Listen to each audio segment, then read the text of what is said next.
नमस्कार दोस्तों। आज एक बहुत ही रोचक जजमेंट है जिसकी हम लोग बात करेंगे। और ये जजमेंट दिया है केरल के हाई कोर्ट ने, जो एर्नाकुलम में जो उनकी बेंच है उसने दिया है। और जस्टिस हैं पीवी उन्नीकृष्णन। तो जस्टिस पीवी उन्नीकृष्णन साहब ने ये 10 मार्च 2025 को एक बेल एप्लीकेशन थी, उसके ऑर्डर में ये जजमेंट दिया। तो इसका रेफरेंस है bail application number 2937 of 2025, crime number 293 जो है 2025 2025। और ये पुलिस स्टेशन है विजिन जेम पुलिस स्टेशन है तिरुवनंतपुरम में। और केस का टाइटल है Sibin S V versus state of Kerala. बहुत ही इंटरेस्टिंग, बहुत ही रोचक जजमेंट है, पर मैं इसको बहुत महत्वपूर्ण भी इस जजमेंट को मानता हूं। तो इसमें ये जजमेंट आया है जो टीचर्स के खिलाफ मुकदमे दर्ज होते रहते हैं उसके बारे में। और आपने कहते हुए सुना होगा कि पहले जो लोग थे वो कहते थे टीचर जो हैं, हमारी जो पीढ़ी थी कि टीचर जो हैं वो जो कुछ भी सख्ताई करते थे वो हमारे भले के लिए करते थे। और आज भी हमें हमारे टीचर मिलते हैं तो हम उनके पैर छूते हैं, उनका सम्मान करते हैं और उनके प्रति हमारी आज भी बहुत श्रद्धा है, क्योंकि उन्होंने हमारा जीवन उसको एक शेप दी। तो इसमें जो हाई कोर्ट है उसके मैं रिमार्क पहले पढ़ के सुनाता हूं, जो शिक्षक के बारे में, टीचर्स के बारे में, गुरुओं के बारे में उन्होंने दिए। कहा, हाई कोर्ट ने कहा, शिक्षक हमारे समाज के गुमनाम नायक हैं, अनसंग हीरो हैं। वे हमारी आने वाली पीढ़ी के दिमाग को, दिल को और आत्मा को शेप देते हैं। शिक्षक जो समुदाय है उसका मनोबल जो है वो कम नहीं करना चाहिए, क्योंकि वो ही तो जो शेप देते हैं उसकी रीढ़ की हड्डी है उस सिस्टम की, और वही हमारी भावी पीढ़ी को आगे सफल बनाते हैं। और आगे हाई कोर्ट ने कहता है कि ऑनरेबल हाई कोर्ट ने कहा कि आजकल शिक्षकों के खिलाफ उनके छात्रों या उनके छात्राओं के माता पिता की शिकायतों के आधार पे एफआईआर दर्ज होती है, आपराधिक मामले पुलिस में दर्ज किए जाते हैं, दुर्व्यवहार, मारपीट आदि के। और ऐसे जो मामले इक्का दुक्का हो सकते हैं, सारे टीचर ऐसे नहीं है। पूरी जो टीचिंग कम्युनिटी है उसको हम ऐसा नहीं मान सकते। टीचर तो बहुत ही एक पवित्र प्रोफेशन है, और जब ऐसी दहशत हो, ऐसी धमकी हो कि भाई तुम्हारे खिलाफ एफआईआर दर्ज हो जाएगी, मामला दर्ज हो जाएगा, तो फिर ऐसे माहौल में टीचर भला कैसे पढ़ा सकते हैं? ये इस तरह के उद्गार जो हैं ऑनरेबल हाई कोर्ट के हैं केरल के। उन्होंने कहा कि एकदम से मुकदमा दर्ज नहीं करना चाहिए, एफआईआर दर्ज नहीं करनी चाहिए। पुलिस को उससे पहले प्रारंभिक जांच करनी चाहिए, और वो प्रारंभिक जांच है उसको देखे, और अगर उसी में मामला निमट जाए तो फिर आगे नहीं बढ़ना चाहिए। और ये ही नहीं, कोर्ट ने जो डीजीपी हैं केरल के उनको आदेश दिया कि आप इस आशय के जो है सर्कुलर ऑर्डर जो है जारी करेंगे कि किसी भी टीचर के ऊपर एकदम से कोई मुकदमा दर्ज नहीं होगा, पहले प्रिलिमिनरी इंक्वायरी होगी, और अगर बहुत ही ग्रेव है तो फिर आगे बढ़ेंगे। इस तरह से नहीं कि जैसे आया फटाफट आपने दर्ज कर दिया। अब छोटे मोटी कोई उसकी दुर्भावना तो है नहीं टीचर की, उसका तो जो है वो एक डिसिप्लिन में करके एक बच्चे को सही रास्ते पे लेके आता है।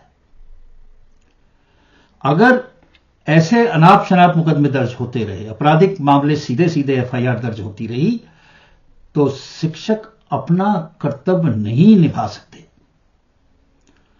इसलिए हाई कोर्ट ने कहा है कि अगर अभिभावक या छात्र अगर कोई आरोप, आपराधिक आरोप लगाते हैं, तो उनके खिलाफ सीधे सीधे एफआईआर दर्ज नहीं होगी और डीजीपी इसका आदेश सारे पुलिस स्टेशन को देंगे।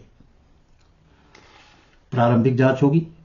अब ये जो प्रारंभिक जांच है, ये नए कानून में बीएनएसएस में जो है भारतीय नागरिक सुरक्षा संहिता है, उसमें जो है 173(3) में ये प्रोविजन है। पहले नहीं था, अब ये प्रोविजन है।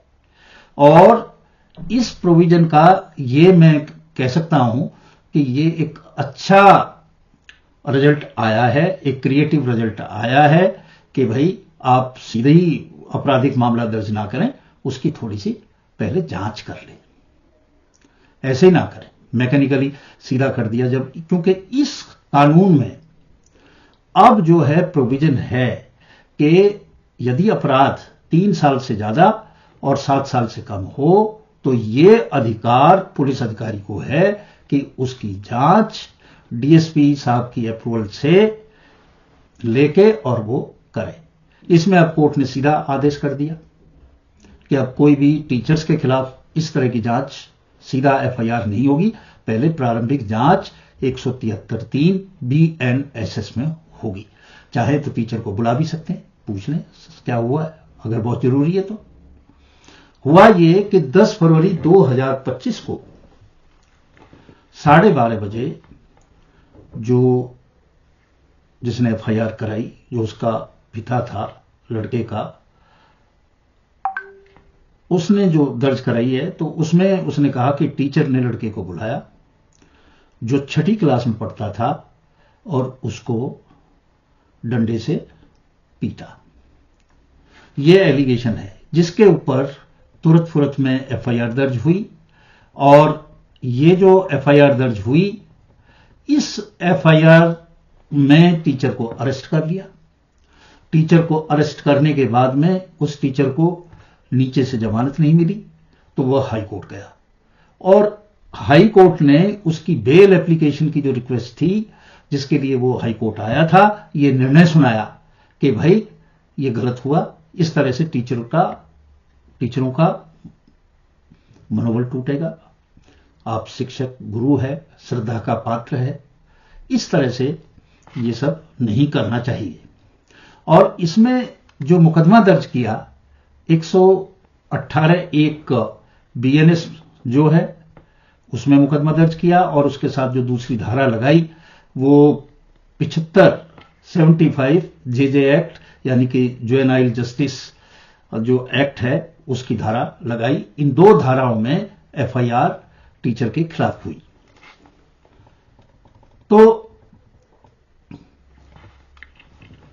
अदालत ने टिप्पणी की कि शिक्षकों को आपराधिक मुकदमा चलाने का खतरा है, इसलिए वे छात्र के व्यवहार या अनुशासन के मामले में कोई भी कार्रवाई नहीं करते हैं। उन्हें पता है भाई मैंने थोड़ा सा अनुशासन के लिए, थोड़ा सा छात्रों के भले के लिए कुछ किया तो भाई पुलिस एक्शन हो जाएगा। वो जमाना गया जब ये होता था कि मां बाप खुद टीचर से कहते थे कि हमारा बच्चा पढ़ना चाहिए, आप जो सख्ताई करें कोई दिक्कत नहीं। भाई टीचर का कोई व्यक्तिगत जो है उससे कोई वैर थोड़ी है, कोई दुश्मनी थोड़ी है। वो तो चाहता है कि ये बच्चा पढ़े लिखे, तरक्की करे, आगे बढ़े, तो उसकी इंटेंशन तो खराब नहीं है। तो ऐसी चीज में इस तरह से एक कानून लेके आना और उन पे मुकदमा दर्ज करना, ये गलत है। अब जो चीजें हैं, आप पुराने दिनों में जैसा मैंने अभी बताया, शिक्षकों के सख्त कानून ने छात्र समुदाय को अपने जीवन को आकार देके लाभान्वित किया है। आज भी हम, जैसा मैंने बताया, मेरे पिताजी भी कहते थे बड़ा उनका एक बड़ा सेट डायलॉग होता था कि spare the rod spoil the child, ये बात वो कहते थे। तो थोड़ी बहुत सख्ती हो, और उसमें क्या, कोर्ट ने कहा कि भाई माँ बाप जो है शिक्षक को अपने बच्चे को स्कूल में प्रवेश देने के बाद उसका मानसिक स्वास्थ्य यानी कि मेंटल डेवलपमेंट, शारीरिक डेवलपमेंट, डिसिप्लिन और एजुकेशन के लिए जो भी आवश्यक है विकास के लिए, उसके कदम उठाने के लिए लगभग इतना तो फ्री हैंड देना ही चाहिए।